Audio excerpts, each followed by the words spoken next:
Jeton dhe Nexhat Vllasaliu janë dënuar sot me burgim të përjetshëm për vrasjen e biznesmenit Bedri Rexhepi. Gjykata themelore në Prishtinë, Departamenti për krime të rënda, njoftoi se ata janë dënuar për shkak të veprës penale, vrasje e rëndë dhe dëmtimi i varreve apo kufomave, transmeton Telegrafi.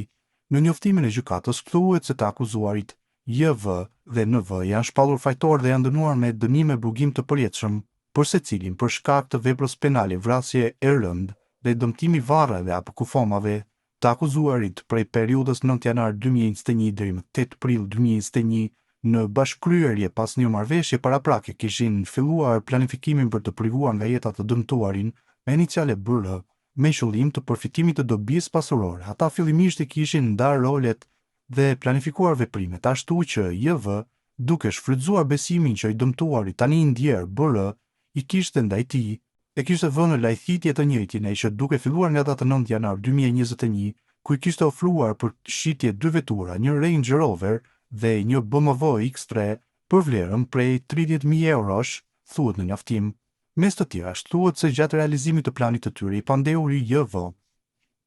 Më datë 8 prill 2021, të dëmtuarin BR e dërgoi në fshatin Vllasali, në shtëpinë të pandehurit NV, ku paraprakisht kishin planifikuar vrasjen e tij. Pandehuri JV pastaj në mënyrë tinzare, duke e ngulfatur dhe privuar nga jeta BR, duke menduar se ka me vete shumën e të hollave dhe ato në vlerën prej 30.000 eurosh, siç edhe ishin marrëvesh për shitjen e veturave.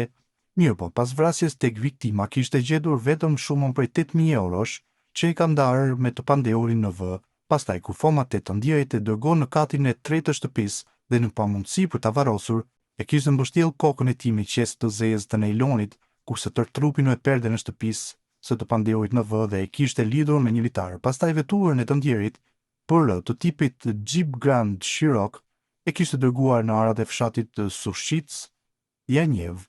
Nga aty, pandehuri JV kishte telefonuar të pandehurit NV, i cili pastaj e kishte marrë me veturën e tij të tipit Skoda Octavia, mu në rrugë që dërgon tek vendi ku e kishte lënë automjetin Jeep Grand Cherokee. Në këtë mënyrë i pandehuri NV kishte marrë pjesë në kryerjen e veprës dhe atë duke tentuar t'i humbë gjurmët e kryerjes së veprës, ashtu siç edhe ishte planifikuar më herët, bëhet e ditur në njoftim. Më tutje, pohohet se të nesërmën herët në mëngjes më 9 prill 2021 së bashku ata shkojnë në shtëpinë e tyre në fshatin Vllasali tek vendi ku ishte kufoma dhe në bashkëkryerje dërgojnë në vendin kodrinor malor të quajtur Mali i Madh në Vllasali, ku i pandehuri NV e kryen veprimin siç e kishin planifikuar më herët për zhdukjen e kufomës, duke e varrosur dhe duke e fshehur edhe gjurmët deri më datë 30/9/2022, kur janë gjetur mbetjet mortore të dëmtuarit BR. Obligohet secili akuzuar veç e veç të paguajë shpenzimet e procedurës penale sipas llogarisë përfundimtare të gjykatës,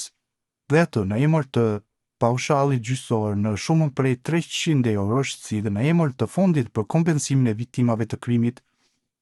në shumën prej 50 eurosh, ashtu që në tërësi shumën prej 350 eurosh obligohet të paguajë brenda afatit prej 15 ditësh nga plotfuqia e këtij vendimi, vjon njoftimi.